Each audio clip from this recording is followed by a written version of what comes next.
But before we get started, there's a few points you need to remember. Consistency is key.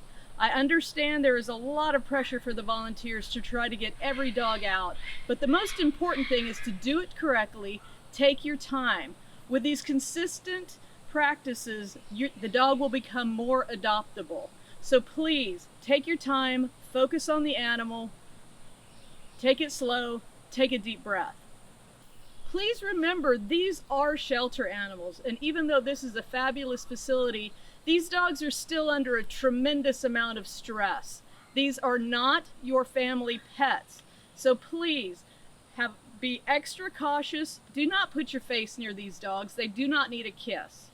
Please be careful and follow all the safety practices. If a dog makes you nervous, follow your instinct and let the staff know. There's also a tendency with volunteers to try to cover when there is an incident. Even a tiny incident, they make an excuse for the dog. You're not doing the dog any favors by doing that, and possibly holding up an adoption. The proper thing to do is to inform the staff of anything that makes you uncomfortable, anything that you noticed, so that we can put the proper tools in place in order to find the perfect home. With any job, choose clothing that's appropriate. Closed-toed shoes are imperative for safety. I like to wear lightweight pants to protect from dog scratches. If you have thin skin, please wear a long sleeve, lightweight sun shirt or something to protect your arm. Also, be cautious with your sunglasses and hats.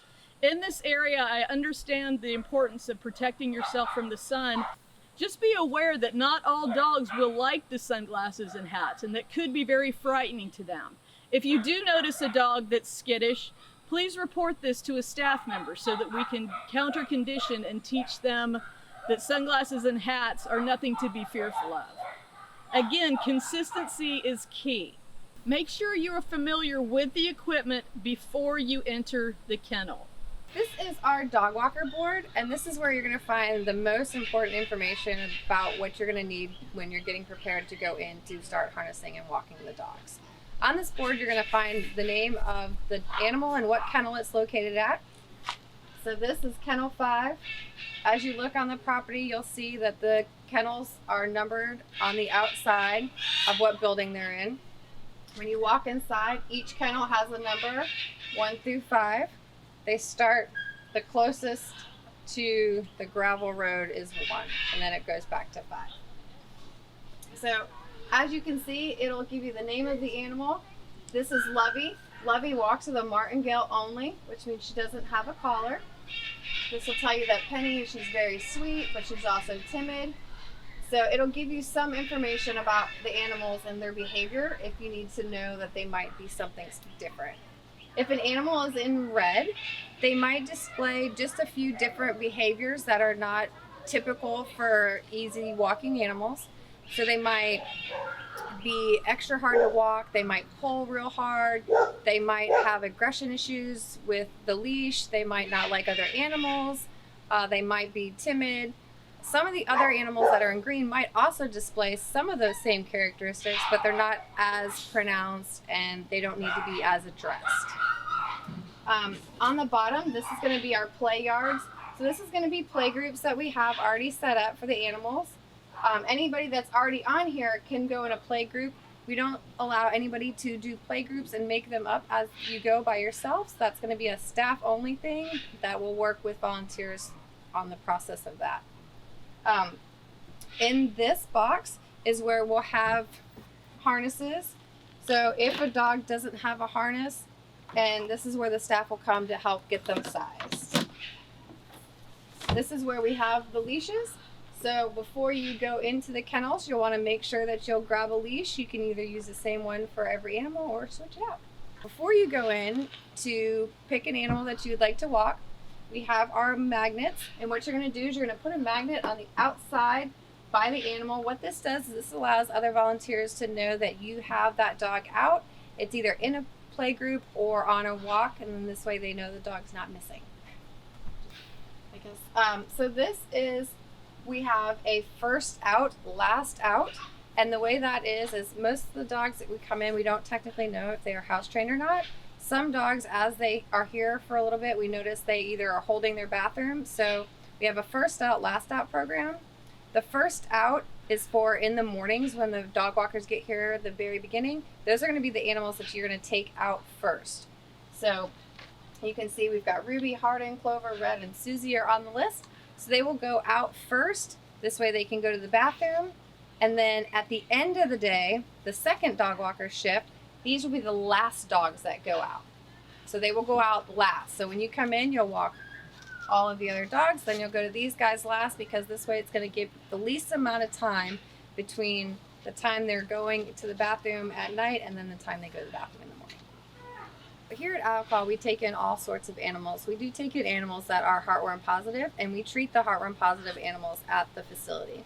When you have a heartworm positive animal, it's very important that once they've started their treatment, that they only go on short walks. What we're doing is not allowing the animals to get overheated and to have any complications with passing the worms. The heartworm positive dogs will have a heart with a plus word on their name next to where they're at in their kennel. And then they will also have a big heartworm positive sign and a door tag when we go inside to the kennel. So the animals that are heartworm positive, they'll have this big attention sign on it, and it tells you that they can only go on short walks. They will also have one of these on their door. So you'll physically have to take this off the door to get it open. Another important tag that we have is a do not walk. This might be for an animal that comes in that might be injured, scared, or nervous. And we have these that we put on the same place on the door so you can't take off. This will become usually a staff-only dog. So on every dog's door, there is going to be a piece of paper that looks like this. It gives you a little basic information about the animal, gives you the name, the date, the age. It also tells you that, you know, they might have different kinds of actions. So it might tell you if they're playful, if they're compatible with other dogs. What we use this for is our volunteer feedback on the animals, so this way we can help put them and get them placed into the best homes available. Here we have a couple different options on how we use harnesses for our dogs. This is our basic harness that we typically use. It's got a little white piece of paper that we use at the bottom that goes on its chest, and then the hook for the leash goes on the back. We also have this option, which is a step-in. So we have both of the paws that go through here, and then you just clip it up and around the dog. So when using this type of harness, it doesn't necessarily matter which side is the front or which side is the back. And when you put the dog's paws through it, you just clip it in the front, and then this is where the leash goes. We also have another option for some of our animals who aren't good to harness and can't have things around their necks, or if they've had surgery. So we also use a martingale. So this just goes on like a regular collar, and this is where the leash is connected. And what it does is it ends up tightening up a little bit for the dog to adjust to. So when applying the harness, you're going to use the same principles you do as when you're entering and exiting the kennel. When you go to put the harness on, if the dog's jumping up or down and is not keeping all four paws on the floor, you're going to use the same thing. You're going to step back, and then you're going to go ahead and turn your back. And then once the dog is calmed down, you'll start all over again. Okay, so now let's talk about the steps that'll be key. So all the volunteers are still doing all the same things. It's going to make your experience safer, and it's going to give the dogs the consistency that they need. Step 1 will be to approach the walker board, select your dog, and place the magnet next to the dog that you'll be taking out. At the walker board, you'll see that there are leashes to select. Select the leash you're going to use. Make sure it's appropriate for you and also for the dog that you're walking. Grab poop bags. You're going to need them on the trip. Don't just get one. You're probably going to need more. Now you're going to enter the building.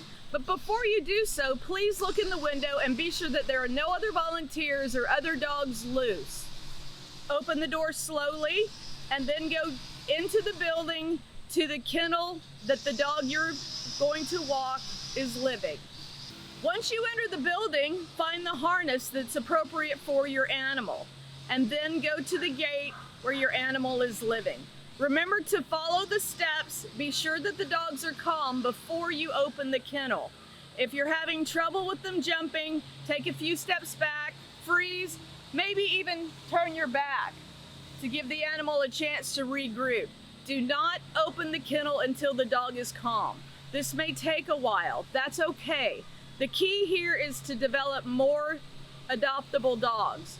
And a dog that's calm in a kennel setting has much more likelihood of being adopted than a dog that's going insane, jumping and barking and being crazy. Once the dog is calm and you can enter the kennel to put the harness on, it's the same steps. Again, when you're starting to put the harness on, if he jumps, stand up. Just repeat, be calm, take your time. When he's calm, he gets the harness. The reward is that he gets the harness, and the reward is that the kennel gate is opening. If you're having trouble getting the harness on, you could always use a treat to lure the dog into the harness. Now we're ready to exit. Again, go to the window and check and be sure that you're not opening the door into another volunteer or another dog. Open the door slowly, go down the stairs slowly, and start your walk. Some important things to remember when you are loose leash walking. This is the proper way to hold a leash. Just like this, you've got your right hand with your hand in the handle and your left hand for steering or control. I see volunteers do this all the time. This is a great way to break your wrist. Please do not do this. This is an extreme safety issue. Again, we hold the leash in the handle and then in the middle here. We're going to be using treats to help lure the dog for the loose leash walking.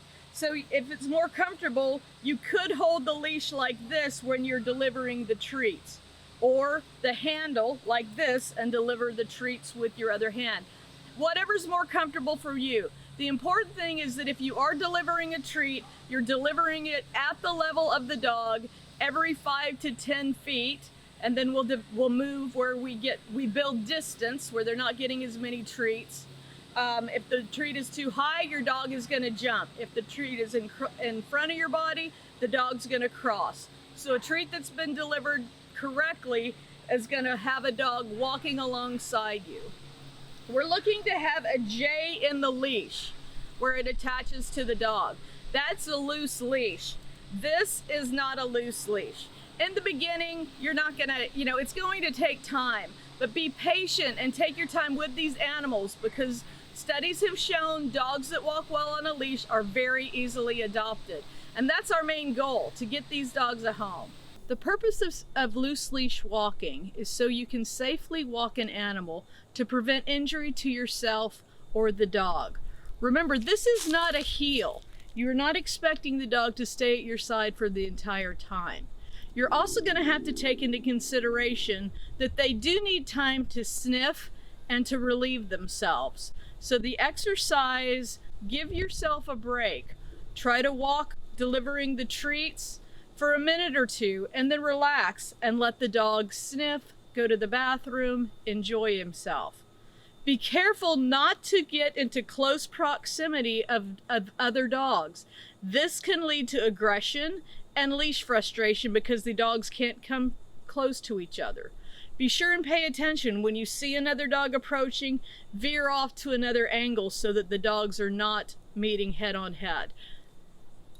Be sure you're never making a leash correction. You're not pulling on that leash to pull that dog. This can be considered punishment to the animal, and this can lead to aggression. Again, you're going to use your food as a lure or a tennis ball or some other toy as a lure to keep the dog's focus and keep the dog walking next to you. For this exercise, we're going to keep the dogs on the left. I do understand that there will be barriers and you may need to change directions where the dog is on the right temporarily, but let's not let the dog cross back and forth where you could be tripped. Again, if you keep the dog on your left and deliver the treats, you should be able to stay there. The fewer distractions you have when you're trying to practice loose leash walking, the more success you're going to have. So plan your route so you're not running into other volunteers and other dogs. Sometimes this can be very frustrating for the human as well. Please don't punish the dog. No! Joking on the leash. No! Having a bad attitude. That's going to travel down your leash. Try to be calm. If you're not having success, please ask for help or take the dog back to the kennel, let a more experienced volunteer work with this animal and select a dog that's more suitable for your skill level. This is nothing to be embarrassed about. It's what's great for the animal. It will help you enjoy your experience as well as the dog. This is going to take many times for the dog to understand what you are truly wanting with the loose leash or the J in the leash. If you realize it's a recent intake, you may want to select a dog to walk that has had more experience with these practices. Again, don't get frustrated. If you're having trouble with this, ask for help from a staff member. Select a different dog. It's better to walk one that you're comfortable walking with and using these practices to be After the walk, when you're returning the dog to the kennel, again, follow some safety precautions. Check the window. Be sure there are no other volunteers in the building. Go in slowly. Before you put the dog into the kennel, be aware of the food bowl. Again, you do not want your body or any part of your body between the food bowl and the dog. If a food bowl is present, please detach the leash from harness or martingale and let the dog go inside to have his meal. Alert staff there is a martingale or leash still attached to the dog, or after your next dog, check to see that there's no food left in the bowl and you can detach the harness or martingale. Anytime you are entering a kennel or exiting a kennel, these are the precautions you should take. These are the steps you can take. Consistency, again, will help these dogs get adopted. By following these steps, you will ensure not only your safety, but the consistent measures that will help the animals be adopted. Thank you again for all of your help and your support. If you have questions of anything that we've covered, please contact a staff member for more information.